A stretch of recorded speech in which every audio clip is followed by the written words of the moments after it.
Hai guys, welcome back to my channel with me Aurora Camarga, orang Indonesia yang tinggal di New Zealand. Wah, hari ini, seminggu ini nih di New Zealand bener-bener hujan terus, jadi mendung. Tapi enaknya karena lagi winter dan mendung kayak gini, jadi anginnya tuh cuacanya nggak terlalu dingin. Nah, semoga kalian yang di Indonesia semuanya kabarnya sehat-sehat dan cuacanya juga enak ya. Oke, hari ini aku akan update ke kalian tentang kuliah murah singkat yang bakalan jadi jalan kalian untuk permanent resident ke New Zealand. Nah, untuk kalian yang masih baru di channel aku, nah kalian bisa nonton videonya di sini. Ini bakalan aku kasih linknya di sini, dan aku juga bakalan tulis di description box di bawah. Nah, di situ juga aku bakalan taruh link dari video-video lain yang berkaitan kayak sistem pendidikan di New Zealand, cara bawa keluarga ke New Zealand, terus cara cari part-time dan lain-lain. Jadi kalian biar nggak bingung, kalian bisa nonton dulu video-video itu dan balik ke sini biar ya kalian nggak bakalan bingung nantinya kayak gimana ya.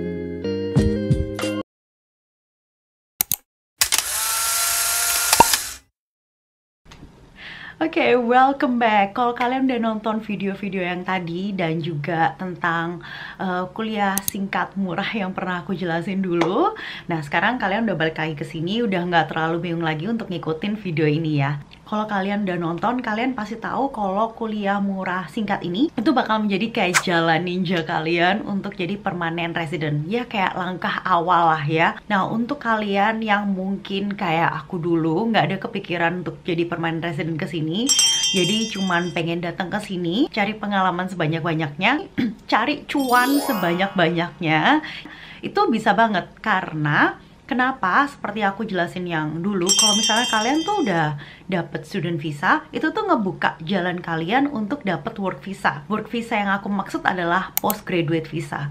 Jadi setelah kalian selesai studi kalian akan dapat visa ini. Dan ini lumayan banget loh, karena kalian bakalan dapat 3 tahun work visa di sini. Jadi kalian bisa cuan-cuanin lagi. Selain waktu kalian nantinya kuliah, kalian bisa kerja part-time selama 20 jam. Itu kalian udah mulai bisa nambah-nambah pengalaman kerja di sini, nambah-nambah cuan selama hidup di sini ya. Lumayan banget loh 3 tahun itu. Nah, kalian pasti udah nonton video kuliah murah singkat itu sampai akhir ya. Karena di akhir tuh malah ada persyaratan-persyaratan apa yang perlu kalian penuhi. Nah, persyaratan dasarnya sih sebenarnya sama aja ya untuk di update-nya itu.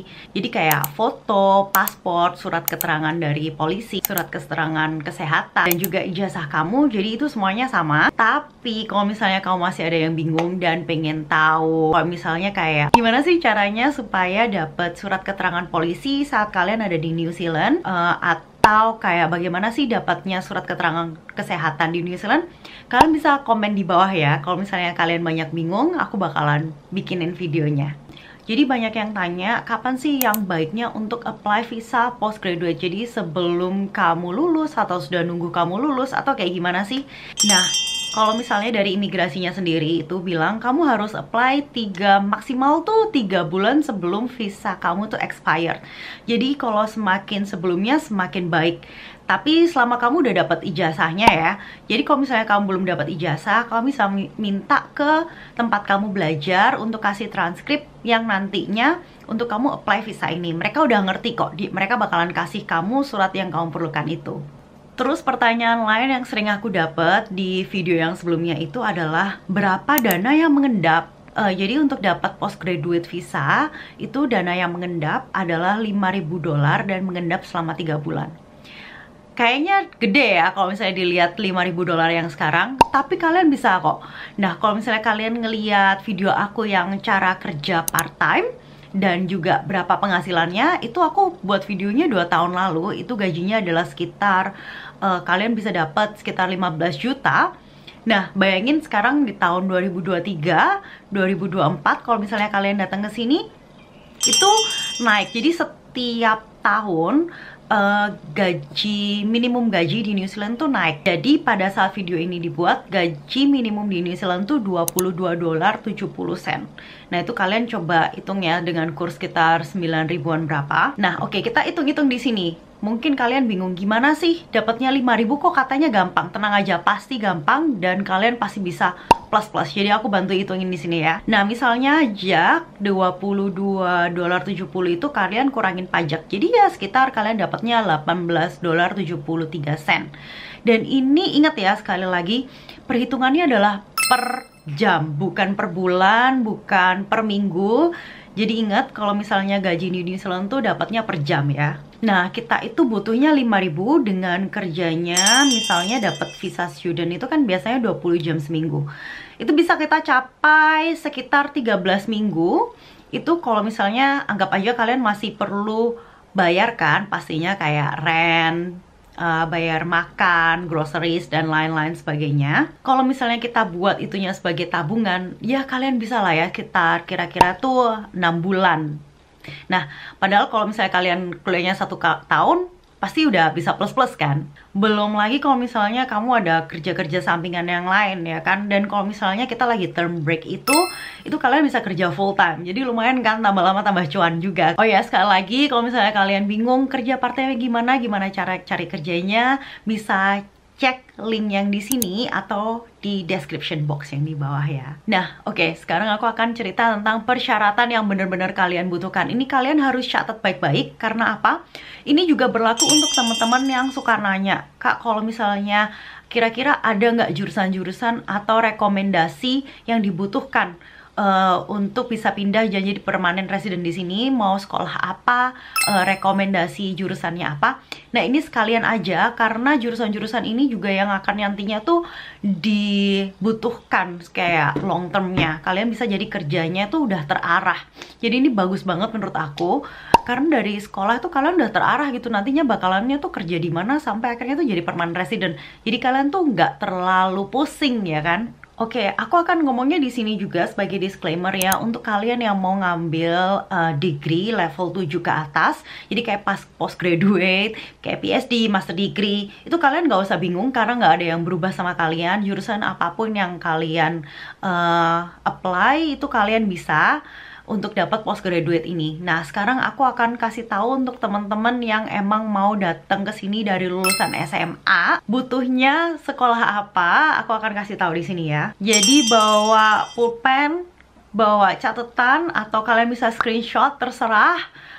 Dan jangan lupa share video ini ke teman-teman kalian atau ke keluarga kalian supaya ngerti kalian itu maunya kalau pindah ke sini tuh mau ngapain, jadi orang tua kalian juga nggak was-was ya kan. Jadi sekali lagi ini adalah untuk kalian yang non degree level 7 ke bawah. Jadi untuk anak-anak yang mau SMA mau lanjut ke sini atau yang diploma mau kuliah apa, nah kalian mulai catat. Jadi untuk kalian yang mau dapat postgraduate visa ini, kalian tuh sama ya, kalian harus belajar dan kerjanya itu di bidang yang sama.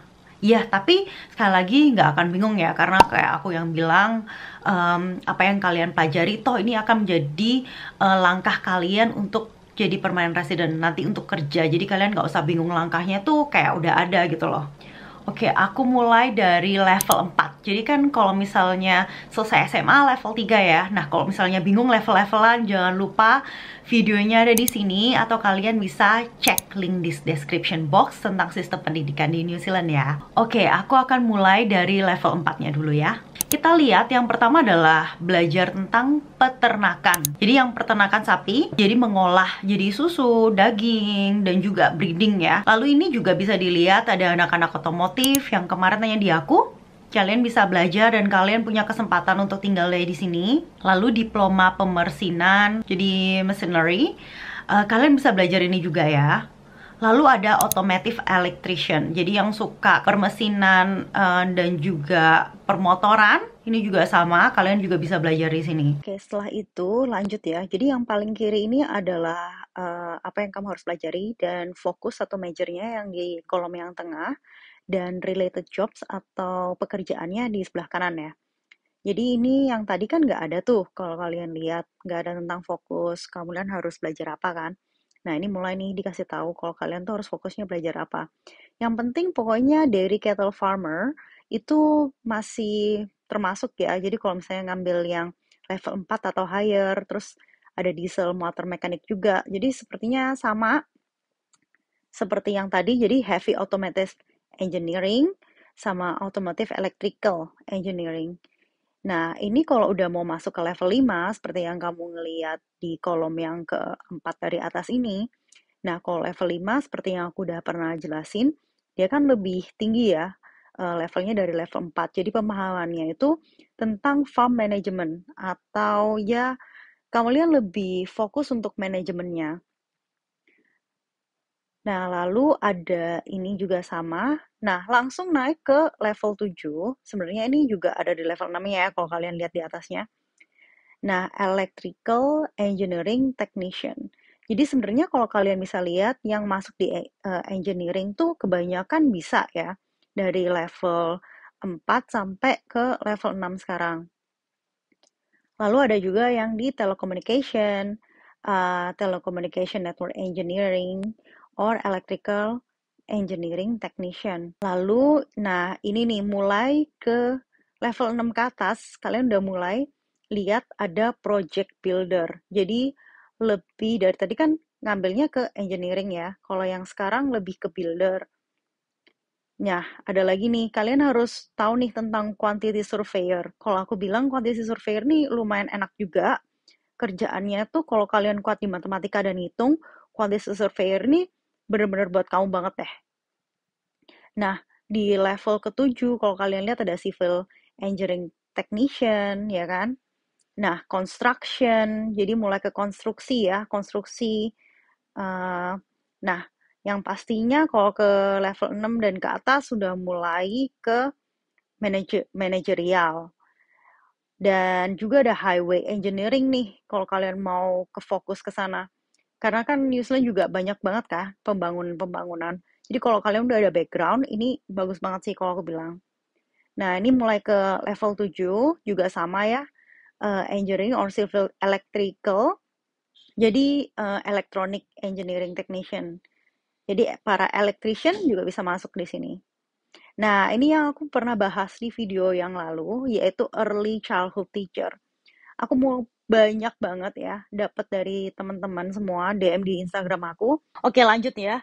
Ini untuk selanjutnya adalah secondary school teacher. Jadi untuk kalian yang memang backgroundnya adalah guru dan mau datang ke sini, boleh banget.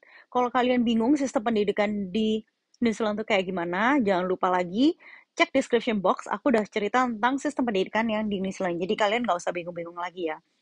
Oke, kalau misalnya kalian lihat ya, specialty-nya ada di sini.